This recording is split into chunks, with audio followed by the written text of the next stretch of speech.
కాబట్టి దయచేసి చిన్న చిన్న అలవాటు చెప్తానేమనుకోవద్దు. మీరందరూ మా పిల్లలు, మా బిడ్డలు, ఈ రాష్ట్రానికి దేశానికి భవిష్యత్తును మంచిగా అందించాల్సిన వాళ్ళు. అందుకని చొరవ తీసుకొని మీకు చెప్తున్నా, నాయన అమ్మ మీరు ఉదయాన్నే లేయండి, శారీరకమైన కాస్త వ్యాయామం చేయండి, సైక్లింగ్ అలవాటు చేసుకోండి. అదృష్టం ఇది.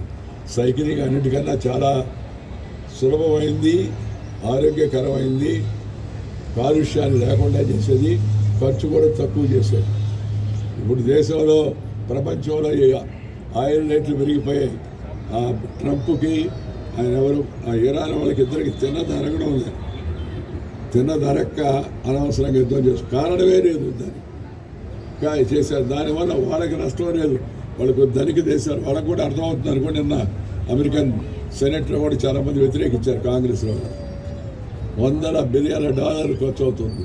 కానీ దాని ప్రభావం ఆసియా దేశం పైన, మన పైన, మనం వాళ్ళు చేసే తప్పుల వల్ల మనం ఇవాళ డీజిల్ రేటు పెరిగింది, అలాగే గ్యాస్ రేటు పెరిగింది, తర్వాత ఛార్జీలన్నీ పెరిగాయి, విమానాలు కూడా తగ్గించేశారు. ఎంత భయంకరమైన పరిణామం ఉందో మంచిది కాదు. యుద్ధం అసలు మంచిదే కాదు. మనం యుద్ధ కాముకులమే కాదు. భారతదేశం అంతా కూడా సర్వే జనా సుఖినో భవంతు అంటాం. మనం అందరూ బాగుండాలని కోరుకునే దేశం భారతదేశం మనం. అందుకని యుద్ధం మంచిది కాదు. టెన్షన్ అసలు ఉండకూడదు. If you have tension you cannot have retention and you only paying pretension అంటే చూపిస్తుంటాం అంతే. కాబట్టి టెన్షన్ వద్దు. Peace is the prerequisite for progress. If you have tension you cannot pay attention. అందుకని ప్రతి ఒక్కరూ మనసులో శాంతి ఉండాలి, కుటుంబంలో శాంతి ఉండాలి, వీధిలో శాంతి ఉండాలి, ఊరిలో శాంతి ఉండాలి, రాష్ట్రంలో శాంతి ఉండాలి. అనవసరంగా ఆంధ్ర తెలంగాణ ఈ మాటలు మాట్లాడి కొత్త కొత్త ఆలోచన. మనందరం తెలుగువాళ్ళం,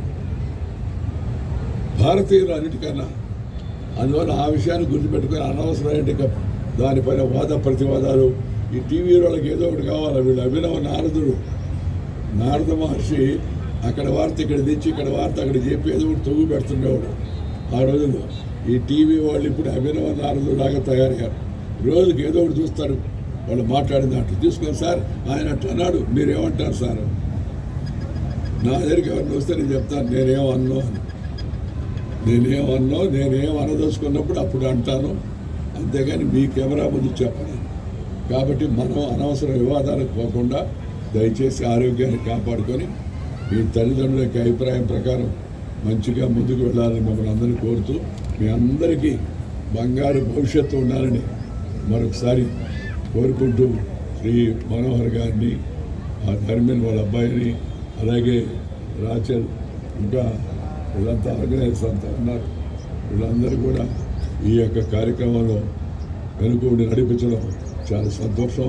అందరూ ముందుకు వెళ్ళండి, కంట్రోల్గా వెళ్ళండి. అవసరమైనప్పుడు బ్రేక్ వేసుకోండి. బ్రేక్ కూడా ఎందుకు వేసారో తెలుసా? అవసరమైనప్పుడు వేసుకోండి. కాబట్టి దీన్ని పాటిస్తారని చెప్పని మిమ్మల్ని అందరూ కోరుకుంటూ ఇదే సెలవు తీసుకుంటున్నాను. జై హింద్. గట్టిగా జై హింద్. అలా మూడోసారి జై హింద్.